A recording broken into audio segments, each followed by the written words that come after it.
I want to say like the hits just keep on coming when it comes to DB Weiss and David Benioff in regards to Game of Thrones and the fallout from that. I mean, they didn't go to Comic-Con last week. They were scheduled. That first they said no, and then they said yes, and then they said no, citing scheduling conflicts. Considering the fact that their next project is 2022 Star Wars, they could share an afternoon to come down to Comic-Con. In fact, I think if they would have gone to Comic-Con, it probably would have gone a long way to kind of maybe get back some of that good faith that perhaps they lost with some of the fans who were not super happy with the ending of Game of Thrones season 8. But according to this new report, the Game of Thrones creators are reportedly, going to Netflix for a huge deal. They're going to be bailing out of HBO, which is not surprising, if I'm being honest with you. And I'll talk about that as to why.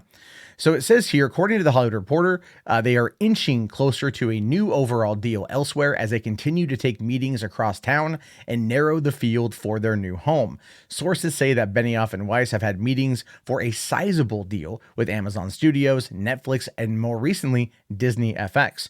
They're reportedly looking for a $200 million deal, surpassing what Lisa Joy and Jonah Nolan, or I think this is Jonathan Nolan, are making for Westworld, which is $150 million, which would include overhead costs to set up a production company.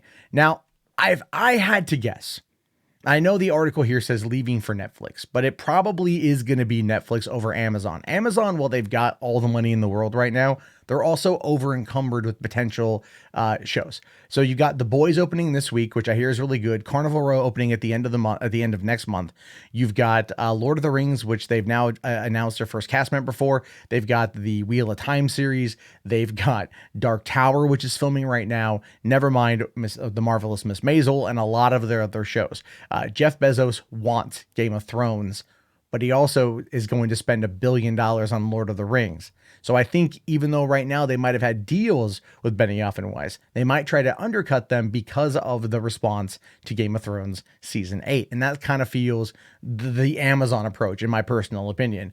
Netflix, on the other hand, keeps saying that they're going to start scaling things back. They're going to start scaling things back simply because they might be overextending themselves when it comes to purchasing new content. I believe this year alone, they're forking out $15 billion. A couple years ago, it was $7 billion, and they're canceling shows that aren't bringing in new members like pretty quickly. So it's a weird place to be in Netflix because you don't quite know what's going to be happening. And I don't know if DB Weiss and David Benioff are going to want to go work with that particular environment, given the fact that Disney Plus is reportedly going to take 15% of Netflix's North American marketplace, and they just had a $17 billion market loss because they failed to reach the estimated 5 million new subscribers that they wanted this quarter. Instead, they only got 2.7 million. So it's a thing.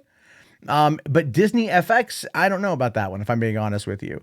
I'm sure that they're going to want to have something that's going to bring people in, move them away from HBO Max, or move them away from other people. And that's possible that the Game of Thrones guys could potentially do that. Although I don't know if that's going to absolutely happen or not. And the reason why I bring that up is looking over here, just at Rotten Tomatoes. Again, this is a site you take with an absolute grain of salt, but looking here, the critical consensus out of 10 critics ratings for season 8, which feels like there should be a lot more, but 58% and 33% from 12,000 users is really not that great. In fact, it says here, Game of Thrones final season shortchanges the women of Westeros, sacrificing satisfying character arcs for spectacular set pieces in its mad dash to the finish line. Now that's up for interpretation, in my opinion. I feel there were elements of the season that were good, elements that were not so good, and elements that were kind of bad, but I still overall enjoyed it. However, it does go on to say here that the reporter did not catch HBO off guard, or the report did not catch HBO off guard. Back in May, the network's programming president, Casey Blois, said that Benioff and Weiss are meeting everywhere, which I totally get. It's a great time to be a creator. People are throwing open doors and throwing money around.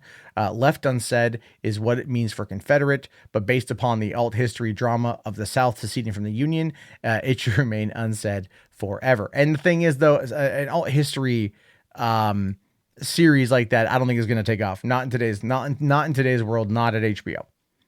HBO now has AT&T as a corporate overlord. So no, you're not gonna that show is dead in the water. It's 100% dead.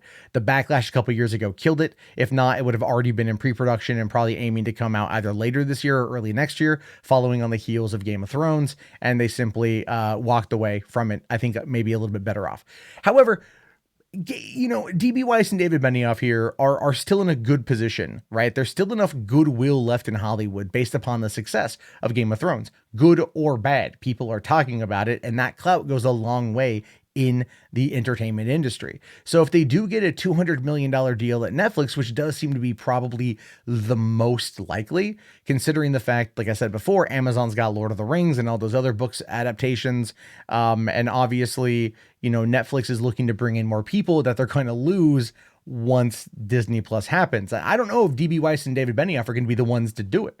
I have literally no idea if they're going to be the ones to pull in that kind of capital, if they're going to be able to bring in that many new subscribers, but it's entirely possible that they might. It all depends on the content that they're making. If they're adapting another book series, they'd better damn hope that it's done, because we wouldn't be in this mess if George R.R. Martin would not have enjoyed the high life and actually got lazy, because that's exactly what happened here.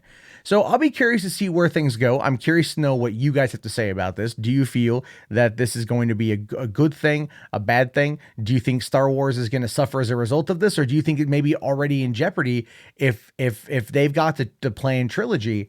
That I thought they were kind of overseeing the planned trilogy, but if they're looking to start a production company with either Amazon, Netflix, or Disney, whatever, I feel like they're just coming in to write it, to plot it, and someone else is going to maybe run with it. And maybe that's Michelle Rejwan. Maybe that's her new thing, is she's just going to, be kind of the showrunner behind the scenes while these guys just pen the scripts.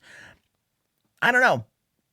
I don't know. I've really no idea. We're going to find out more as time goes on, but it's going to be interesting nonetheless. But again, your thoughts, your opinions, let me know down in the comments below. If you made it this far, do me a favor, toss a like on the video. Let's try to get to 250 likes. It really does help out in the algorithm right now. And I appreciate everyone's commenting and their support and their subscriptions and everything, because you guys are great. I love you very much. Have yourself a great day, and peace out.